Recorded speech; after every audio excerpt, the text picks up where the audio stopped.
You can't control when an avoidant reaches out, but you can control the energy you stop feeding. And that changes everything. Because the moment you accept what is not in your hands finally become free to hold what is.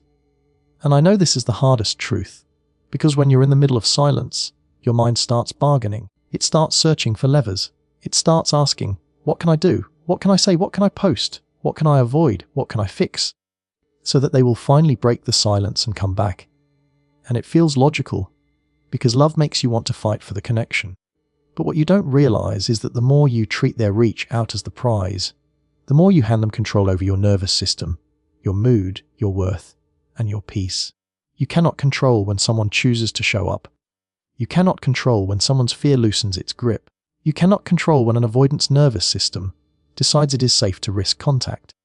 You cannot control whether they are ready to face accountability or whether they are still loyal to distance. But you can control the energy you keep pouring into the void. You can control whether you keep feeding the dynamic that made you feel small. You can control whether you keep training yourself to chase breadcrumbs like they are love. You can control whether your days are shaped by waiting, checking, hoping, and panicking, or by living. Feeding the dynamic doesn't always look like texting them. Sometimes it's the way you think. It's the way you rehearse conversations in your head. It's the way you keep analyzing their last message like it's a code.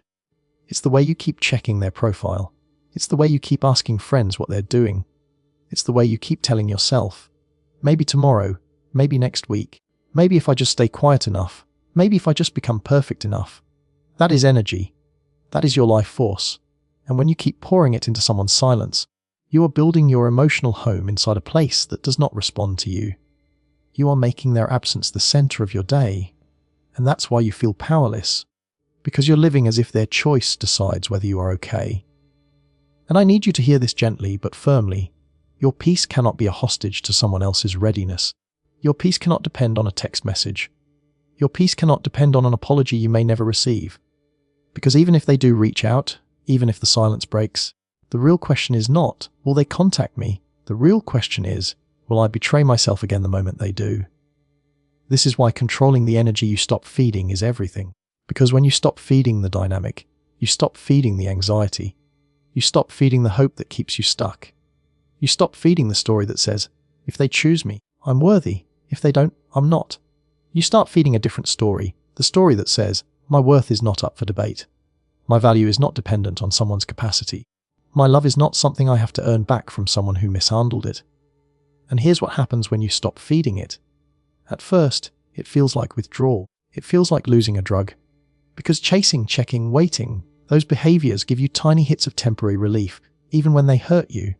A new notification gives you hope. A view on your story gives you a fantasy. A mutual friend mentioning their name gives you a spark. And those sparks keep you hooked, because the nervous system confuses anticipation with connection.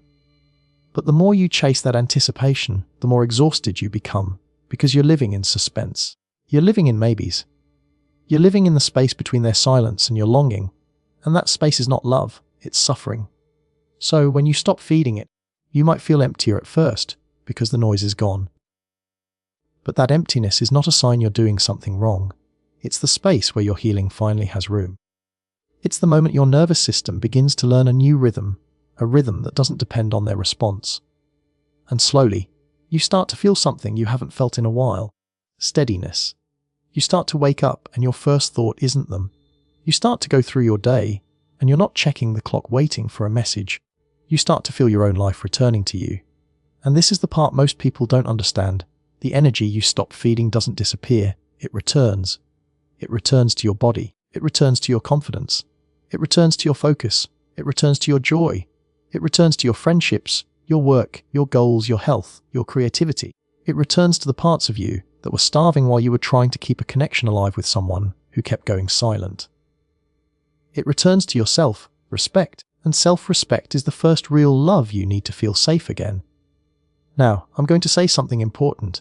Stopping the energy you feed is not about punishment. It's about protection.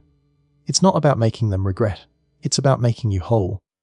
It's not about playing a game. It's about stepping out of the game. Because the most painful game in the world is the one where you keep trying to earn someone's presence. And they keep treating your love like it will always be there. So what does it look like? practically, to stop feeding the energy. It looks like you stop sending messages that are really bids for reassurance. It looks like you stop stalking their life for evidence of what they feel. It looks like you stop posting with the hidden hope that they'll react. It looks like you stop doing no contact as a tactic and start doing distance as self-respect. It looks like you stop trying to be the person they miss and start being the person you don't abandon. And here's the twist. When you stop feeding the dynamic, two things happen. Either they feel the loss of access and they reach out, or they don't. But either way you win, because your life is no longer paused. If they do reach out, you meet them from strength, not hunger. You don't melt into relief. You don't collapse into old patterns. You ask for accountability. You require consistency. You observe behavior over time. You don't reward a message with full access. You let words be words until actions prove safety. And if they don't reach out, you still win. Because you have reclaimed the most important thing, your center. You have stopped handing your peace to someone who was silent. You have stopped living like love is something you beg for. You have started building a life that doesn't crumble when someone leaves. So no, you can't control when an avoidant reaches out, but you can control the energy you stop feeding. And that control is not manipulation, it is maturity. It is you choosing to step out of the cycle that made you doubt yourself. It is you choosing to become unreachable to emotional neglect. It is you choosing the kind of peace that doesn't require someone else to finally text you back. Most avoidants don't break silence because of your words. They break it because of what your absence makes them finally feel. And that truth can feel almost cruel, because it means the thing you were begging for in conversation was never really reached through conversation. It means the paragraphs you wrote, the calm explanations, the tears, the can we please just talk, the careful timing, the soft tone, the overthinking of every sentence, none of it could do what one honest absence can do. And that is not because you weren't clear, it's because their nervous system wasn't ready to receive. Words require presence. Words require emotional availability. Words require someone who can stay in the room long enough to feel what they're feeling. And when someone is avoidant, silence is often their way of staying in control, and control keeps them numb. So when you speak, they may hear pressure. When you explain, they may hear expectation. When you ask for clarity, they may hear obligation. And even if your heart is gentle, even if your intention is loving, their body can interpret it as intensity. That is why your words often don't work in the moment. It's not that your words are wrong, it's that their defenses are louder than your truth. And as long as they feel crowded, they won't move toward connection, they will move toward distance. Because distance is the place where they can breathe without being exposed. But absence is different. Absence does not debate. Absence does not ask. Absence does not try to convince. Absence is simply reality. It is the space where they cannot lean on your availability anymore. It is the silence that finally reflects their choices back to them, without your softness cushioning the impact. It is the moment where the fantasy that you will always be there begins to crack. And once that crack appears, feelings start leaking through. Because here's what happens inside many avoidants. They don't process loss immediately. At first they feel relief. Relief from the conversations. Relief from the intensity. Relief from having to show up emotionally. They tell themselves they're fine. They distract. They stay busy. They focus on work, friends, anything that keeps them from sitting with the deeper emotional truth. And they might even look confident on the outside, calm, unbothered, like they moved on. But often that calm is not peace, it's avoidance working as designed. Then time passes. The distractions fade. The nervous system settles. And that's when absence becomes loud. Not loud like a fight, loud like an empty room where your footsteps used to be. Loud like a phone that doesn't light up anymore. Loud like the realization that you didn't chase this time. Loud like the memory of the warmth they took for granted. Loud like a quiet panic that rises in the chest when control is no longer guaranteed. This is the moment they start feeling what they avoided. And it's not always romantic at first, it's often destabilizing. They start wondering where you are. They start scanning for signs of you. They start checking, not because they're suddenly healed, but because their sense of control has been disturbed. They were used to having you in the background, used to your emotional availability being accessible, used to you being the one who keeps the connection alive even when they go silent. When that pattern stops, it creates a new feeling for them, uncertainty. And uncertainty is the feeling you lived in for so long. Now it touches them. And in that space, absence does something words rarely do. It forces reflection.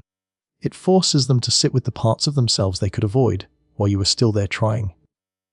When you were chasing, They could keep telling themselves the story that you were the problem, that you were too emotional, too needy, too intense.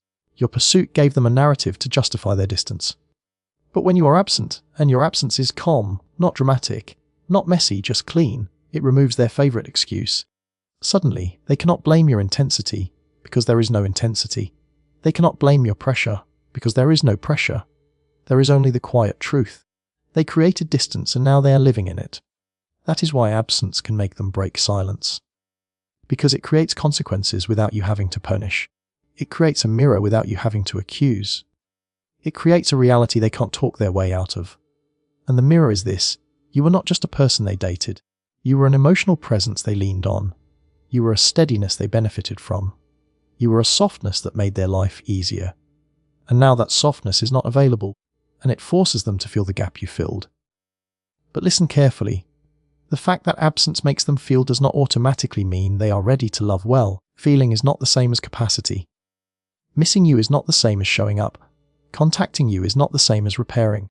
Many avoidants reach out because the absence becomes uncomfortable, not because they have built the emotional tools to be consistent.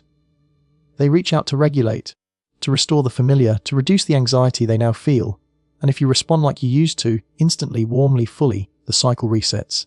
They feel relief, not growth. They feel control return, not maturity. This is why you must understand the power of absence without turning it into a strategy. Absence is not a button you press to get them back. Absence is a boundary you honor to protect your heart. It is you stepping out of a dynamic that was harming you. And if they break silence because your absence makes them feel something, that is their reaction, not your goal. Your goal is your peace. Your goal is your self-respect. Your goal is to stop living in a relationship where you are the only one carrying emotional responsibility. So if they reach out, you don't treat it like a prize. You treat it like a moment of information. You watch what kind of contact it is. Is it accountability or is it nostalgia? Is it clarity or is it confusion? Is it consistency or is it a late night message that disappears again? Do they acknowledge what happened or do they pretend nothing happened? Do they respect your boundaries? Or do they try to slide back in like your heart is still open by default? Because the real difference between a meaningful return and a temporary reach out is responsibility. And if they don't reach out, your absence still did its most important job. It brought you back to yourself. It stopped you from pouring your life into someone's silence. It ended the cycle where your words were being wasted on someone who wasn't present enough to receive them. It proved to your nervous system that you can survive not knowing. You can survive not chasing. You can survive not fixing, and that survival becomes strength. Because yes, most avoidants don't break silence because of your words. They break it because of what your absence makes them finally feel. But your healing begins when you stop centering what they feel and start centering what you deserve. The goal isn't to trigger them. The goal is to return to your dignity, because dignity is what makes you unforgettable. And I need you to feel the difference between those two places. One place is you trying to move their hand, trying to press the right button, trying to create the perfect reaction so the silence breaks, and you can finally breathe again. The other place is you taking your power back so completely that whether they reach out or not, you can breathe anyway. And if you've been living in that anxious space where you're waiting, analyzing, hoping, then dignity isn't just a nice word, it's the thing that saves your nervous system from being owned by somebody else's choices. Trying to trigger contact keeps you emotionally attached to outcome. It keeps you watching your phone like it holds your worth. It keeps you changing your behavior to earn a response. It keeps you performing healing instead of actually healing. Because even if you call it no contact, even if you call it silence, if the real purpose is to make them come back, then you're still chasing. You're just chasing in a quieter outfit. You're still handing them your center. You're still waiting for their action to validate your value. And that's why it feels so brutal. Because you can do everything right and still get nothing, and then you collapse into the old story that you weren't enough. Dignity changes the story. Dignity says, I am not going to use my life like bait. I am not going to use my silence like a hook. I am not going to shape my days around someone who chose distance. Dignity is not you becoming cold, it's you becoming clear. It's you recognizing that love is not supposed to feel like a test you keep failing. It's you realizing that if you have to manipulate someone into showing up, then what you get back will never feel safe, because it will always feel temporary, like it can vanish again the moment they feel crowded, bored, or triggered. And dignity is emotional. Dignity is not some robotic, I don't care. Dignity is you caring deeply and still refusing to abandon yourself. It's you missing them and still not breaking your own boundaries. It's you having moments where your chest aches, where your hands want to type, where your mind wants to replay the last conversation, and you still choose to breathe, to pause, to hold your own heart instead of reaching for someone who keeps dropping it. Dignity is you treating your longing like a feeling, not like an instruction, because feelings can be real without being in charge. This is why dignity is unforgettable, because it's rare. Most people, when they're hurt, either beg or burn. They chase, they plead, they prove, they over-explain, or they explode, they insult, they punish, they try to get control back through chaos. Dignity is neither. Dignity is quiet self-respect. It's the kind of quiet that doesn't need to convince anyone. It's the kind of quiet that doesn't need to win an argument. It's the kind of quiet that says, I know what I gave, I know what I deserved, and I won't trade my peace for crumbs. When you return to your dignity, your energy changes in ways you can't fake. Your tone changes. Your posture changes. Your choices change. You stop sending messages you later regret. You stop doing emotional CPR on something that keeps flatlining. You stop trying to be understood by someone who keeps running from understanding. You stop making it your job to make them comfortable while you're bleeding inside, and the world feels that shift. Your friends feel it. Your body feels it.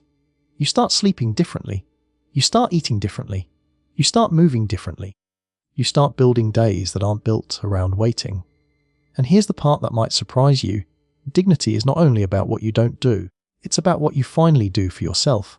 It's you returning to your routines, your work, your goals, your health, your faith, your friendships, your hobbies. The things you slowly put down while you were trying to hold on to someone who kept slipping away. It's you remembering what it feels like to laugh without checking your phone. It's you remembering what it feels like to plan your life without leaving space for their potential return. It's you coming home to yourself, not because you stopped loving, but because you stopped disappearing. Now, if they do reach out, dignity is what protects you from collapsing into relief. Because relief is dangerous when you've been deprived. A single message can feel like water in a desert, and you can drink too fast and make yourself sick. You can hand them full access just because they showed a sign of life. Dignity doesn't do that. Dignity says a message is not accountability. A hey is not repair. Missing me is not the same as being ready to love me well. Dignity lets you respond from standards, not hunger. It lets you ask for clarity. It lets you require consistency. It lets you watch behavior over time. It keeps you from trading months of peace for minutes of attention. And if they don't reach out, dignity is what keeps you from turning that into a verdict. Because the hardest pain is when silence makes you feel rejected, like you weren't worth a text, like you didn't matter, like you were easy to lose. But dignity refuses that lie. Dignity says their silence speaks about their capacity, not my value. Their avoidance speaks about their fear, not my lovability. Their inability to show up does not erase what I gave. Their lack of response does not define my worth. And that mindset is not just positive thinking. It is the foundation of emotional freedom, because it stops you from handing your identity to someone else's behavior. So if you're tempted to trigger, then ask yourself gently, what would it feel like to stop living as a strategy? What would it feel like to stop moving like a person who is trying to be chosen? What would it feel like to move like a person who already knows they are valuable? Because the moment you choose dignity, you stop auditioning, you stop bargaining, you stop trying to be the exception to someone's pattern. You stop bleeding to prove your love is real. You start living in a way that protects your softness instead of sacrificing it. And that is what makes you unforgettable. Not the posts, not the silence as a tactic, not the jealousy, not the games, but the rare energy of someone who can love deeply and still walk in self-respect, someone who can feel everything and still choose themselves, someone who no longer begs for presence, because they finally became present in their own life. And that presence has a weight to it, a calm to it, a dignity that doesn't collapse just because a phone stays quiet, silence that is rooted in self. Respect becomes a mirror, and mirrors create regret. When someone treated you carelessly, because a mirror doesn't argue, it doesn't beg, it doesn't chase, it simply reflects reality back to the person standing in front of it. And if you have ever been in a situation where you kept explaining your pain, and it kept falling on deaf ears, then you know how exhausting it is to try to make someone understand. You try different words, different tones, different timing, softer, calmer, more reasonable, more patient, and still, you're met with distance. That's when silence becomes powerful, not as a weapon, but as a boundary, because silence removes the noise that kept them comfortable, and it forces them to sit with the truth they kept avoiding. When your silence is rooted in self-respect, it is not emotional blackmail. It is not you trying to punish them into caring. It is you finally refusing to perform your pain for someone who keeps minimizing it.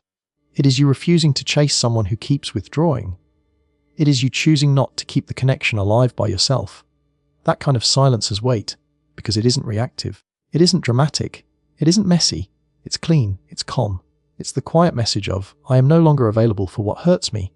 And that's why it becomes a mirror. Because when you used to chase, you gave them something to hide behind. You gave them the story that you were too much. You gave them the story that you were emotional, needy, intense. You gave them a distraction from their own behavior. Your pursuit made it easier for them to blame the tension on you. But when you stop, when you become quiet in a steady way, they lose their favorite excuse. They can't say you're pressuring them, because you're not. They can't say you're overwhelming them, because you've stepped back. They can't say you're starting drama, because you're choosing peace. And now the only thing left is the mirror, their own choices, their own withdrawal, their own coldness, their own carelessness. This is where regret can begin, because regret is not always about missing you first. Sometimes regret begins as discomfort. It begins as the loss of the comfort they had, the comfort of your constant availability, the comfort of your quick forgiveness, the comfort of your emotional labor. They were used to the way you would smooth things over, the way you would reach out, the way you would make it safe for them to stay the same. Your silence removes that comfort. It creates a gap where their nervous system can no longer lean on your devotion. And in that gap, they start feeling the consequences of what they did, not because you're doing something to them, but because you stopped doing something for them. A mirror also reveals what they valued. If they valued you, they will feel the loss with depth, and they will move toward repair, not just toward contact. They will not only want you back, they will want to understand what happened. They will not only miss your presence, they will feel the weight of how they treated it. But if they valued only access, they will react differently. They will reach out casually, testing if the door is still open. They will try to reset the connection without accountability. They will act like nothing happened. They will want the comfort without the consequence. And your silence, when it is self-respect, becomes the filter that separates real care from entitlement. Now, I want you to understand something important. Mirrors create regret only when someone has the capacity to feel. Not everyone does. Some people will avoid regret by rewriting history. Some people will avoid regret by blaming you. Some people will avoid regret by distracting themselves with someone new. But that doesn't change the value of the mirror, because the mirror is not about controlling their emotions, it is about protecting yours. The mirror is the end of self-abandonment. The mirror is you refusing to keep carrying the emotional weight of the relationship alone. And this is why self-respect is so emotional, because it requires you to sit in the discomfort of not chasing. It requires you to tolerate the ache of unanswered questions without reaching for them to calm your anxiety. It requires you to let the silence be what it is, instead of filling it with explanations. It requires you to stop making your love into a negotiation. It requires you to stop bending your standards so they don't leave. And the reason this hurts is because you're not only grieving them, you're grieving the version of you that kept trying, the version of you that believed if you just loved harder, you would be chosen. But here's the miracle. When your silence is self-respect, you start hearing yourself again. You start feeling your own boundaries. You start noticing how tired you were. You start noticing how often you were anxious. You start noticing how much energy you were spending trying to earn stability. And slowly, you begin to come home to yourself. The mirror doesn't just reflect them, it reflects you. It shows you what you were tolerating, what you were excusing, what you were minimizing in your own heart. And that awareness is the beginning of healing. This is also why silence rooted in self-respect is different from silence rooted in anger. Anger wants a reaction. Anger wants control. Anger wants to win. Self-respect wants peace. Self-respect wants clarity. Self-respect wants safety. Self-respect doesn't need them to feel regret to justify your boundary. Self-respect doesn't need their apology to validate your decision. Self-respect says, even if you never understand what you lost, I understand what I deserve. And if they do feel regret, if the mirror finally reaches them, you still stay wise. You remember that regret is not change. You remember that missing you is not accountability. You remember that contacting you is not repair. You watch what they do next. Do they name what they did? Do they take responsibility without blaming your emotions? Do they respect your boundaries without trying to bargain with them? Do they show consistency over time, not intensity for a week? Do they repair when conflict happens, or do they disappear again? Because the only thing that makes regret meaningful is action that follows it. So let the silence be what it is, a mirror, not a game, not a trap, not a tactic, a mirror that reflects their behavior back to them without your voice protecting them from consequences, a mirror that reveals whether they valued you or only valued access to you. And most importantly, a mirror that brings you back to your dignity, because the deepest regret to avoid is not theirs, it's yours. The regret of staying too long in a dynamic that asked you to keep shrinking, keep chasing, keep explaining, until you forgot what it feels like to be loved in a way that doesn't require you to suffer.